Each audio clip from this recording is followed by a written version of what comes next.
The days come and the days go, and it forces me to come to a sobering realization. I'm not getting any smarter. TV, streaming services, movies, social media, it's all making me dumber. And as an American, I can't afford to lose what few brain cells I have, especially. Honey, how was your day? Did you find out how the 50 states got their shapes today? Shut up, wife! There are 50 states. 50 of them! It's impossible to know how they got their shapes. Country, 50 separate states. What unites us and what really divides us? The history is hidden in our map. Well, definitely Florida. We're putting America to the test on how the states got their shapes. Dear God. Welcome to 6 a.m. in my apartment. That's right, I've managed to stay awake so long into the night that the sun has actually risen, giving me some nice natural lighting. How about that? Strike a pose. But this morning, we're going to be talking about a little-known TV show from the first Obama administration. Now, this show shares a name with a book. It is How the States Got Their Shapes with Brian Ungar. What is very interesting about this show, one of the very many interesting things about this show, is that it perfectly captures what I like to call the late-night history effect. Do you care to explain that, me? Oh, well, but of course, me. So, as you'll notice by looking at this graph, you'll notice how prime television hours, that 8 a.m. to 8 p.m. period where most people are awake, is when you have a lot of the more typical history. Very low absurdity levels, but once we get into that midnight zone, this is where we enter the danger zone. Absurdity skyrockets, and you'll notice this is where we get aliens building the pyramids and other such conspiracy theories. That'll do it for me. Back to you, me. Now, you might be wondering, well, how does this show fit into that? It sounds perfectly normal. It's just about how the 50 states got their shapes. Well, you'd be right if we were talking about the first season. There are 2 seasons, though. Let's look at the titles of the second season's episodes in order to understand how absurd this show gets. You know that Sesame Street game? The game that goes, one of these things is not like the other? Let's see if you can pick out the odd one out. Great Lakes, big stakes, Battle of the Bible Belt, Red State versus Blue State, Bigfoot versus aliens. What? Yeah, the show gets insane. But the whole premise is that Brian Ungar goes to different states in America, and he interviews people on the streets, and then he'll put them into a little quiz against another person, and it's correlated to the theme of the episode in different segments. So, in this episode, I guess he decided he just wanted to talk about Bigfoot, and he wanted to talk about aliens. Well, Bigfoot is, of course, like a yeti, a furry creature. Take a pseudo-human and you give him the hearing and smelling of a wolf. I actually know somebody who... No, go back to that guy. I want to hear the rest of what he had to say. I'm telling you, Bigfoot could hear like a wolf, could smell like a wolf, was furry like a wolf. I think you just saw a wolf, dude. You were in the woods, I think you saw a wolf. Alright, so then we get lightning entrances for the contestants of the quizzes, and it tells us some pertinent information about them as well, like this. We'll ask 2 people who say they've seen Bigfoot, but have different opinions about who Bigfoot is. Redmond Mullis, renowned Bigfoot expert. Bigfootologist? Expert at making Bigfoot? How do you even get that title? Dude, he's crazy. Whoever he's up against is screwed, unless they're... Who says Bigfoot... Also a Bigfootologist? Who says Bigfoot can magically appear and disappear at will. Why? I believe, and I've witnessed it, that they have the ability to vanish. She's hitting him with a death stare. I was locked in eye-to-eye contact with this thing, and I wasn't no more than 20 feet or less from it, and when he acknowledged that I was seeing him, he disappeared. Bigfoot can disappear, and if you tell me you disagree, I'll make you disappear off the planet. Permanently. Alright, sure, whatever you say, just blink, for God's sake. While Bigfoot has been spotted all across America, some other mysterious phenomena are specific to certain states. A devil lives in the pine barrens of this state. What are we doing here, Brian? Rumors of a winged, part horse, part dog creature have plagued the dense pine barrens of New Jersey. Are we gonna bring up Mothman next? Vampires? The Chupacabra. Why are we bringing up Chupacabra and the Jersey Devil? Just get back to Bigfoot. That's what these people have their degrees in. When you both saw Bigfoot in your experiences mutually, what was the first thing you thought? Big, hairy, naked man. I mean, she's not wrong. If there was a Bigfoot in the woods, I guess that'd be a pretty accurate description.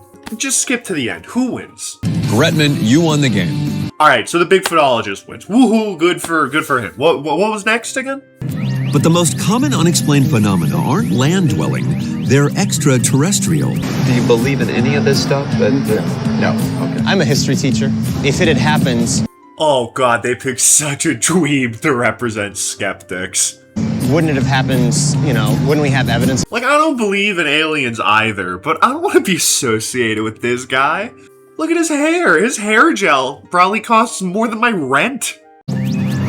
Today, roughly half of all Americans think that aliens have abducted a fellow citizen. Hey, wait, you wanna run that one by me again? Maybe, I don't know, maybe cite a single source for that claim, because I'm skeptical. I'm skeptical of that statement that you just made. Maybe we can get a professional on the phone here or something?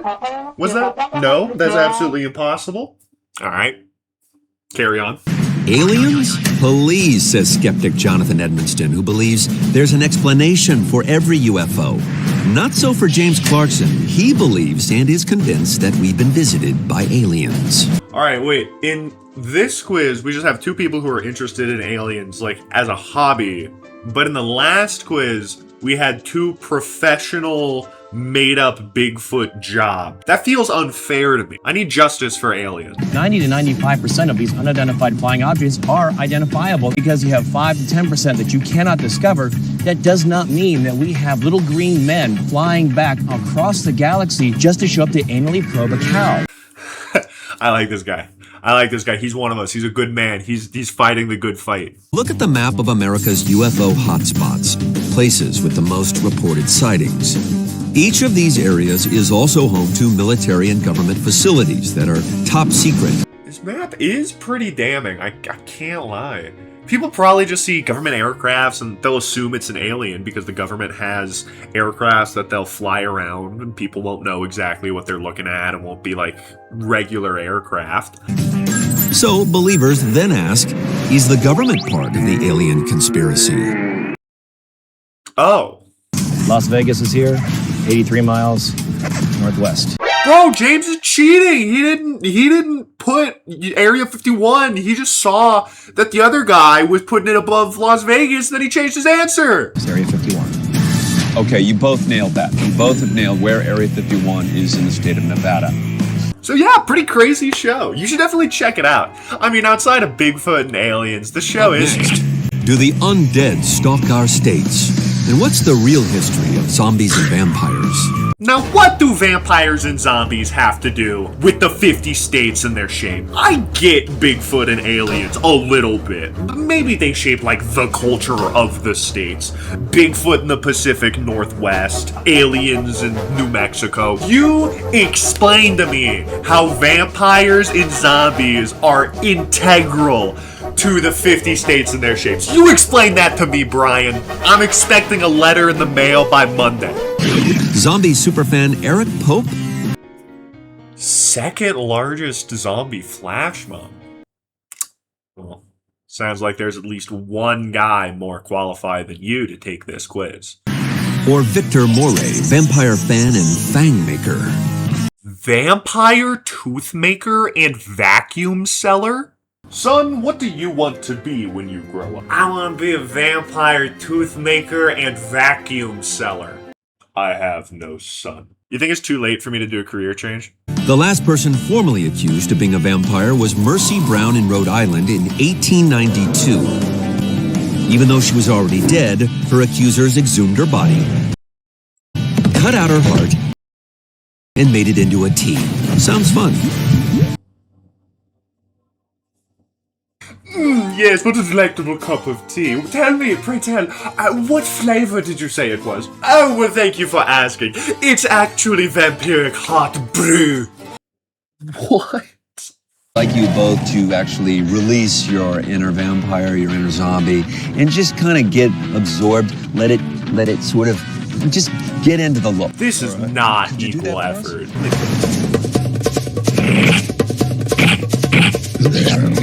He just slapped some fangs in. We needed a whole time lapse for the zombie guy to put on all that makeup. Gentlemen, zombie and vampire alike, please draw me Louisiana. Yeah, like Louisiana, it's the boot, you know, it's the boot. It's shaped like a boot. It's the state everybody learns looks like a boot. Because we learn about the guy making chicken. The guy has boots, and he wears boots, and Louisiana is the boot, so they'll both draw boot. Hey vampire guy, what are you doing? With all due respect to your drawing, I'm gonna have to go ahead and give it to Eric. I forgot to record a conclusion, so the lighting is different. We're just gonna have to live with that. Honestly, I don't think I have a big conclusion. This was just a fun show, and I wanted to talk about it. It's awesome. I highly recommend you go check it out. Send Brian Ungar some love. I hope everybody has an amazing day, evening, morning, afternoon, night, wherever in the world you are watching this, whenever that may be. And until next time, I'm gonna keep watching weird TV shows.